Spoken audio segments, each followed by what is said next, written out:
Nature is balance, an eternal, intricate, and beautiful balance of all systems working together. The seasons have turned and spring is here. The light streams through the mountains and the rainforest glows golden.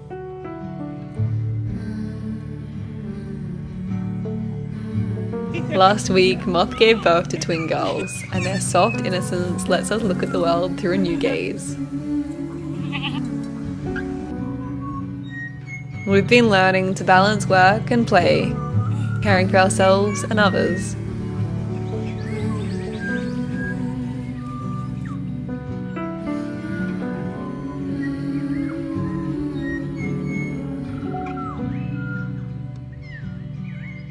The night was open,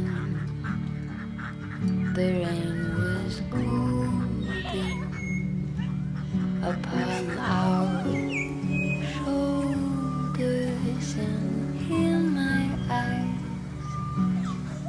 We've been babysitting the tiny goats while their mum forages for food. It feels so amazing to be trusted by Moth as she wanders off to care for herself. It's a full-time job though, and we spend hours outside making sure Paisley and Moonbee are safe from predators. This role has taught us how to shift and balance our routines. How, even if it feels like we are so busy and our lists of farm work are full, there will always be time to just sit and care for baby goats.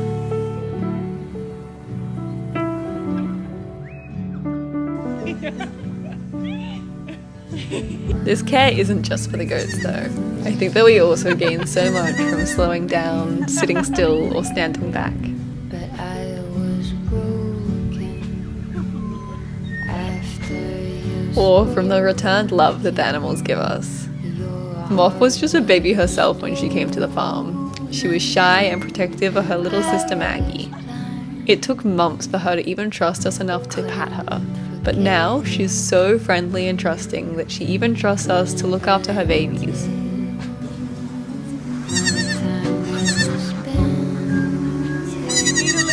Do you need a lift to your mummy? Come on. Come on. I know I'm a fool, but what can I do? I've crossed Moth's love has taught us to always give more than we take. To give endless love to these animals, even if they sneak into your veggie patch or run away. That love is always passed back.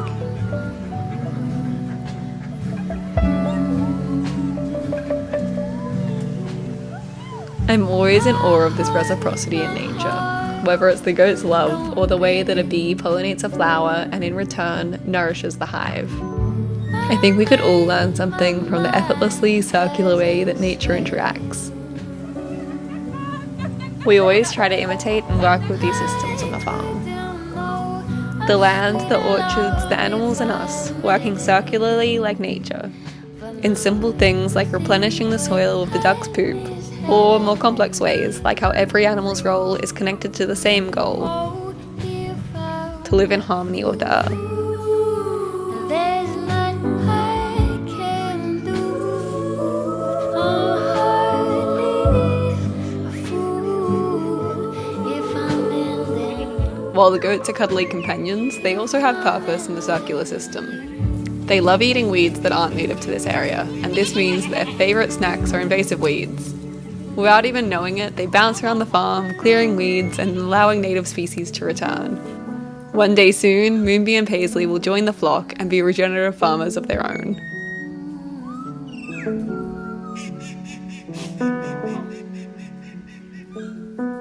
Spring feels like a new beginning.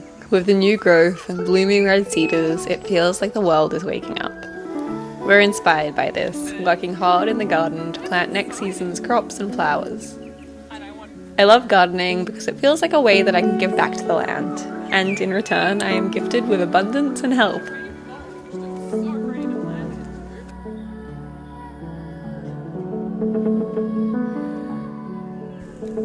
We planted a cover crop in here and it's growing so fast. A cover crop fertilizes the soil, represses weeds, keeps the soil moist, and encourages biodiversity. We plant organic seeds and seedlings only because non-organic seeds are coated in pesticide, and once the plant grows, the pesticides emerge through the plant.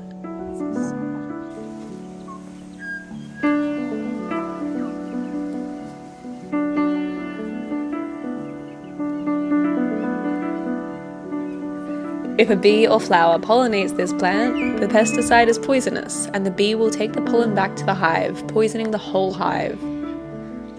This is one of the reasons for the bee decline. Pesticides create ease in monoculture farming. Without biodiversity, it's easier to grow a lot of one thing. But there is so much irony in this. Without bees, our food can't be pollinated, and without biodiversity, the integrated systems of nature can collapse.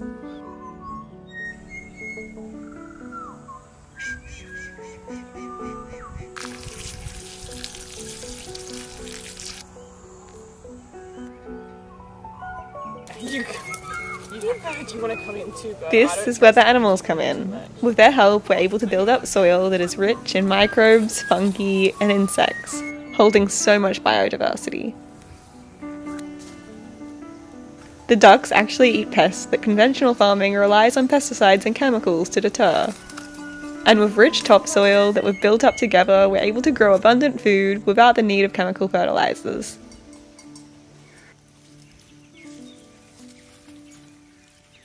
The babies were playing with Moth, but there was a kookaburra up in the tree and it was swooping, and Moth was pretty worried, so I brought them in here and now she's foraging and she seems pretty happy.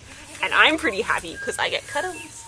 But you can't distract me too much. Can you? Oh, you alright, Paisley?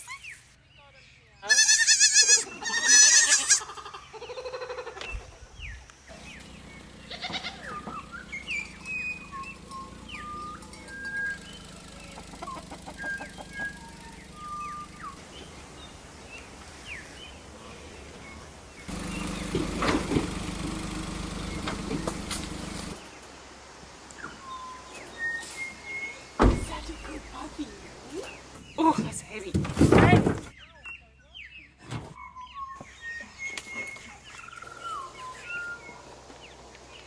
A breath of fresh air in a murky room. I'm stepping away from the silver spoon. The taste on my lips of a new found bloom. I'm slipping away from all that I knew. Alas, dreamy youth no more, holy harmony from before. Smile in the brutal score. How I wish I had kissed my rolling hills once more. How I wish I had kissed my. The garden has been a big journey, but every step of the way we've been able to learn something new. I am feeling really inspired to get it beautiful again. But as always, there's a lot of steps to get there. I'm excited to get back into planting the garden today, but there's quite a few jobs I've got to do first. The first job is to fix the old goat pen and collect more compost. The first step is to clear all of the wood off the back of my tiny truck so that I can get using it. Quiet home filled with empty rooms. Is it the past or the future that looms? A bittersweet town moving, nothing new. Thought that we would survive, but we shot right through. A mask, Julieta, face the horror reveries. Far too long ignored. At last, the wolves unchained their horns. We try to buy our food from small-scale local farms, supporting in-season produce, local farmers, and organic methods. But it's expensive and hard, so a big goal of ours this year is to grow more of our own food. Part of this goal is to work as a team with our neighbours. We're building a community garden, but the fencing is proving to be very hard.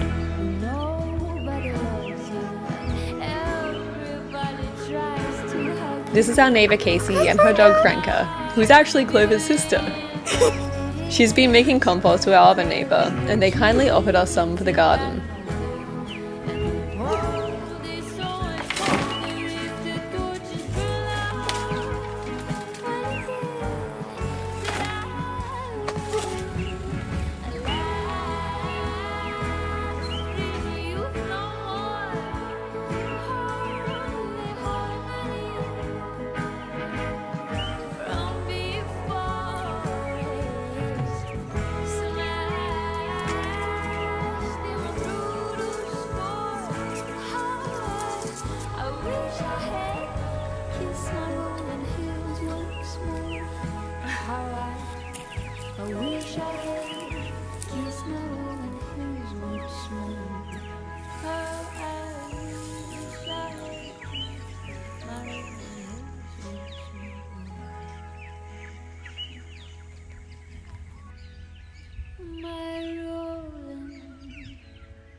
It's an intricate act to balance work and play.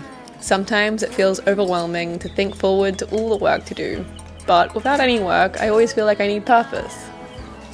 I guess it's best to balance a little of both in every task. To skip through the rainforest as I move the goats, or just to listen to music as I work. It's these simple things that make the endless list of jobs enjoyable.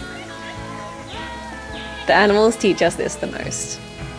They always find a way to make everything joyful, bouncing from paddock to paddock or asking for morning cuddles. The way they see awe and wonder in everything is so inspiring.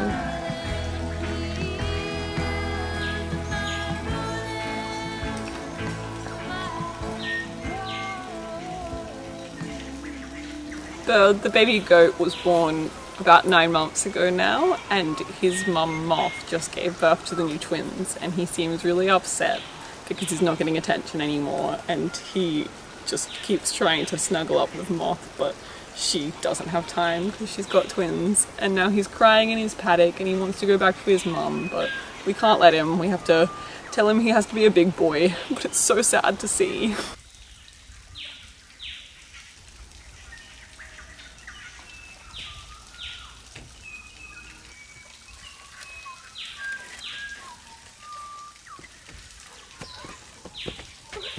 So for my birthday last year, I got a roll of fencing wire, and that was the start of this garden. So I'm just so proud by how far we've come in a year. It used to be full of lantana, this weed that takes over everything, and then we cleared it, and the goats helped of course, and then we fenced it, and then the duckies moved in and we built their pen, planted up everything, and there's so much biodiversity thriving. There's bees everywhere. The ducks love it, of course. It's just so beautiful to see the changes we can make. While we have come a very long way from it being a jungle of weeds, there's still a long way to go.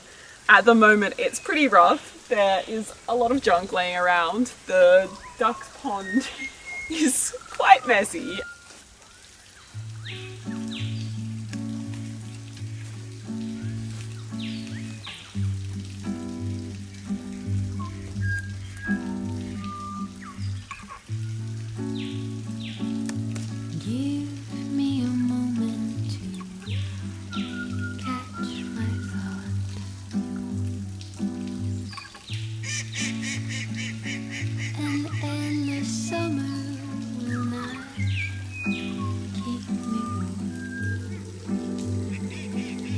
So I've been trying to grow sweet peas up here for, I don't know, a few months, and I planted them straight into the ground and they got about this tall, and then the ducks got in and they ate them. and then I replanted them, and then the goats got in and they ate them, and then I replanted them again, but I brought them up as seedlings, and then the goats got in again and they ate them. So I don't know if I'm being silly, but I found this organic one and I'm going to plant it as well and hope that no one gets in and eats it.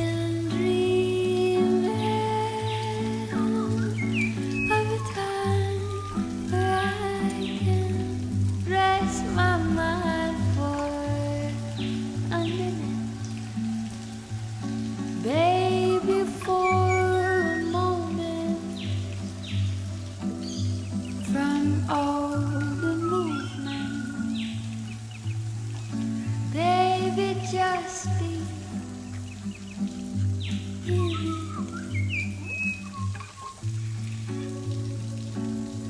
Give me a moment to dream.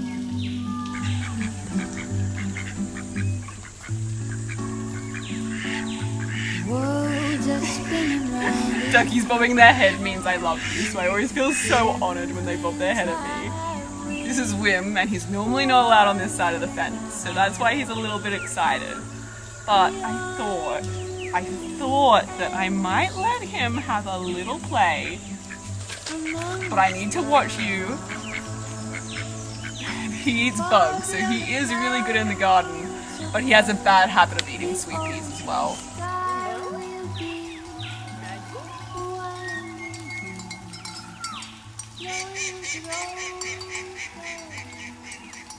Moth just lost the babies. She hides them away so that no predators can get them. So she leaves them under logs or in different places each day. And sometimes she forgets where she left them. She's really good at hiding them, but she's not that good at remembering where she left them. She had hidden them in a roll of mesh and they were safe and happy, but she'd forgotten where she put them. So she came down here and she was screaming and she was telling me, I don't know where my babies are. She just kept saying, meh. And so me and her went on this big hunt around everywhere, looking in every rotten log, everywhere, until we found them. And then I told her that I'd take care of them for a bit because she seems stressed. And she's happy. She's just munching on Thai basil through the fence. It's alright, Muffy, I got them! I got them! Don't eat it. Don't eat it. You're as bad as your mama. They haven't even started eating yet, but somehow they've started eating my dog.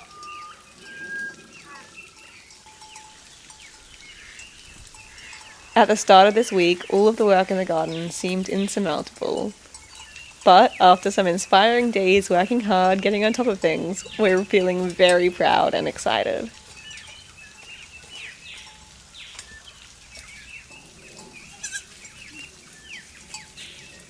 The music in this video is by Indira Elias, whose music touches us every time we listen. You can find her links in our description.